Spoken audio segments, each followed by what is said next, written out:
2.5 metre fabric लिया है, जिसे ऐसे मैंने 4 साइड में फोल्ड करके रख लिया है। पहले हमने इसे ऐसे डबल फोल्ड किया, ये देखिए, ये इसकी खुली वाली साइड है और ये बंद वाली साइड है। फिर हमने इसे ऐसे डबल फोल्ड कर लिया। ऐसे हमने इसके 4 पार्ट्स को ना फोल्ड करके रख लेना है।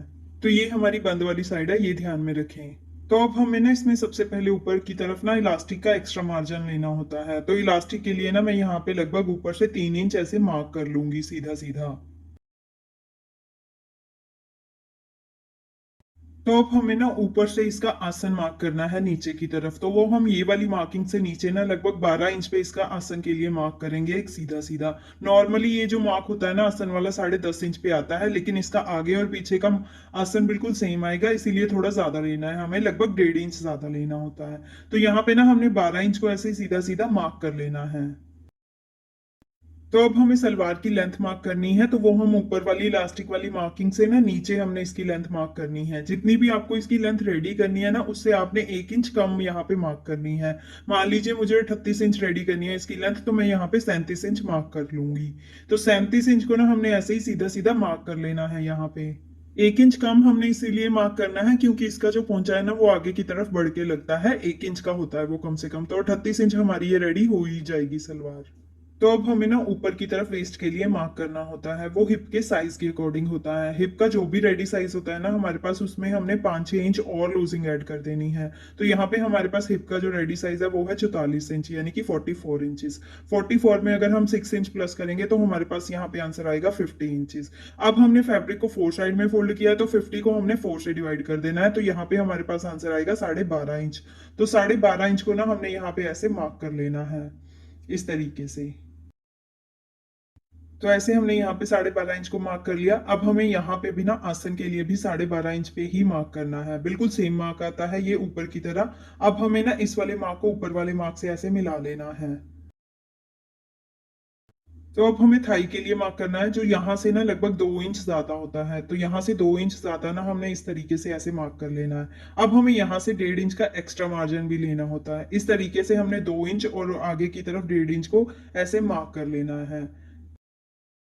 अब हम यहाँ से आसन की गोलाई को इस तरीके से मार्क कर लेंगे। तो ऐसे हमने थाई के लिए मार्क कर लिया है। अब हमें नीचे की तरफ इसकी मोहरी का मार्क करना है। अफगानी सलवार की जो मोहरी होती है ना वो लगभग 6 या 6.5 इंच रेडी होती है। तो उसके लिए ना हम यहाँ पे इसका डबल मार्क करेंगे, क्योंकि हमें इसमें प्लेट्स भी डालनी है इसीलिए। तो 6.5 इंच का अगर हम डबल करेंगे तो 13 इंच को ना हमने यहाँ पे ऐसे मार्क कर लेना है। तो अब हम ये मोहरी वाले मार्क को ऊपर थाई वाले मार्क से ना ऐसे मिला लेंगे, इस तरीके से।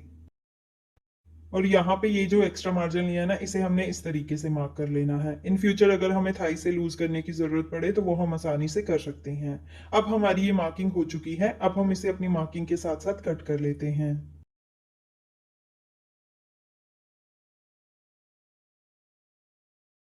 तो अफगानी सलवार की हमारी ऐसे कटिंग हो गई है। अब हम इसकी स्टिचिंग स्टार्ट करते हैं। तो सलवार को ऐसे हमने खोल के रख लिया है। सबसे पहले हम इसका आसन स्टिच करेंगे।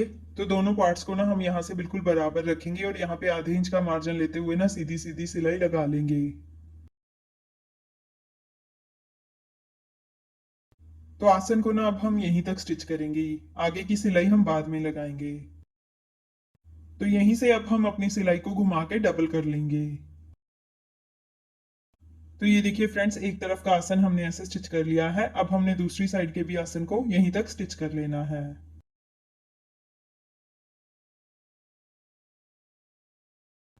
तो ये देखिए फ्रेंड्स, हमने दोनों आसन ना इस तरीके से स्टिच कर लिए हैं। अब हम यहाँ से पकड़ेंगे सलवार को और आसन को ना बिल्कुल सेंटर में ले आएंगे। तो दोनों आसन को ना एक दूसरे के सामने इस तरीके से बिल्कुल सेंटर में ले आएंगे। अब हमें ना इसकी मोहरी यानी कि पोंचे को रेडी करना है। तो ये इसकी मोहरी वाली साइड है। सलवार को हम ऐसे सीधा करके रखेंगे और इसमें ना हमने आधे आधे इंच की प्लेट्स डालनी है, इस तरीके से जैसे हम सलवार में डालते हैं। ऐसे प्लेट्स डालते हुए ना हमें यहाँ पे एक रफ स्टिच करते जाना है।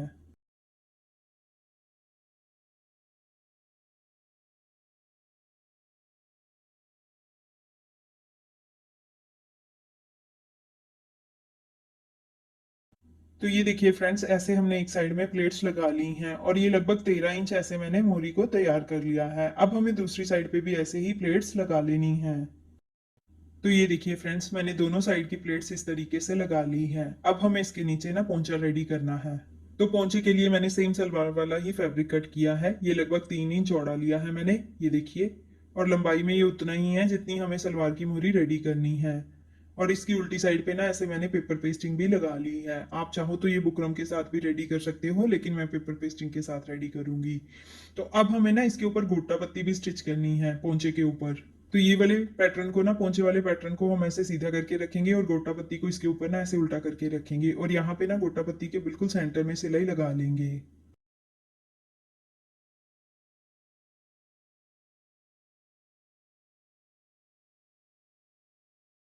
तो ये देखिए फ्रेंड्स, ऐसे हमने गोटा पत्ती को स्टिच कर लिया है। अब हम ना गोटा पत्ती को इस तरीके से बाहर की तरफ निकालते हुए ना यहाँ पे हमने इसे प्रेस के साथ अच्छे से बिठा लेना है। अभी कोई सिलाई हम यहाँ पे नहीं लगाएंगे। इस तरीके से हमने इसे प्रेस के साथ अच्छे से बिठा लिया है। अब हम इस पैटर्न को ऐसे सीधा करके रखेंगे और सलवार को ना इस तरीके से इसके ऊपर सीधा करके ही रखेंगे। दोनों को बिल्कुल बराबर रखेंगे और यहाँ पे ना ठीक उसी सिलाई के ऊपर सिलाई लगाएंगे जिससे हमने प्लेट्स लगाई हैं।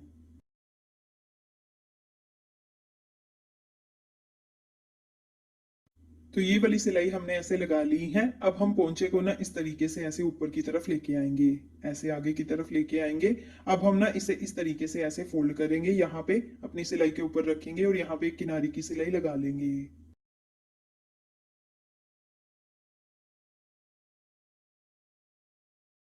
तो ये देखिए फ्रेंड्स, ऐसे हमने दोनों पोंचे इस तरीके से तैयार कर लिए हैं गोटा पत्ती के साथ, और देखिए कितने खूबसूरत लग रहे हैं। तो अब हम ना इसे फिटिंग की सिलाई लगा लेते हैं।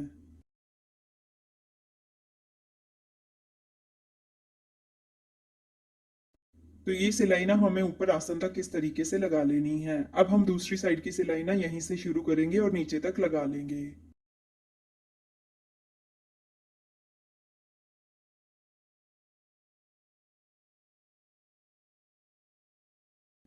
तो दोनों तरफ हमने ऐसे फिटिंग की सिलाई लगा ली है। अब हमने जो आसन छोड़ा था ना 1-1 इंच का, उसे हमने स्टिच करना है।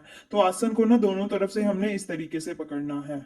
ऐसे पकड़ेंगे आसन को, इस तरफ वाले मार्जिन को ऐसे फोल्ड कर लेंगे और इस तरफ वाले मार्जिन को इस तरफ ऐसे फोल्ड करेंगे।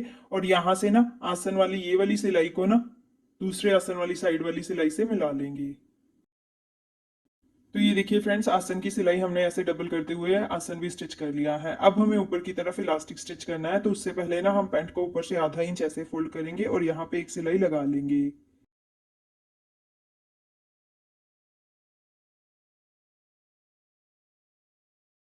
तो ऐसे हमने ऊपर से सलवार को फोल्ड करते हुए ना यहाँ पे सिलाई लगा ली है। अब हमें इसमें इलास्टिक स्टिच करना है। इलास्टिक जो होता है ना, वो हिप के साइज के अकॉर्डिंग होता है। हिप का जैसे हमारे पास यहाँ पे 44 इंच साइज है ना, तो हिप से हमने लगभग 10-12 इंच इलास्टिक कम कट करना है। तो ये जैसे हमारे पास 44 है, तो ये मैंने 32 इंच का इलास्टिक कट किया है टोटल। अब हम इसे इस तरीके से ऐसे डबल करेंगे और ऐसे करके पकड़ेंगे इलास्टिक को, और यहाँ से ना इसे 2-3 बार सिलाई लगा लेंगे ताकि ये टूटे ना। तो ऐसे हमने इलास्टिक को स्टिच करते हुए ना सिलाई लगा ली है। अब हम इलास्टिक को ना अपनी सलवार के अंदर रख के स्टिच करेंगे। तो ऐसे रखेंगे इसे, और यहाँ से ना ऊपर से इसे ऐसे फोल्ड करेंगे सलवार को, और यहाँ पे ना बिल्कुल सलवार के किनारे किनारे पे सिलाई लगाएंगे। ये सिलाई आपकी इलास्टिक के ऊपर नहीं आनी चाहिए, नहीं तो इलास्टिक स्ट्रेच नहीं होगा। इस तरीके से इसे फोल्ड करते जाएंगे और सिलाई लगाते जाएंगे।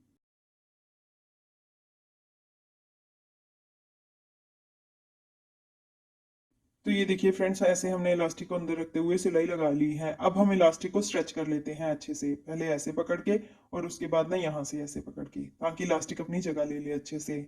अब हमें ना बिल्कुल इसके सेंटर में एक सिलाई लगानी है। ऐसे फैब्रिक और इलास्टिक को एक साथ खींच के ना हम इसके बिल्कुल सेंटर में सिलाई लगा देंगे ताकि इलास्टिक हमारा घूमे ना।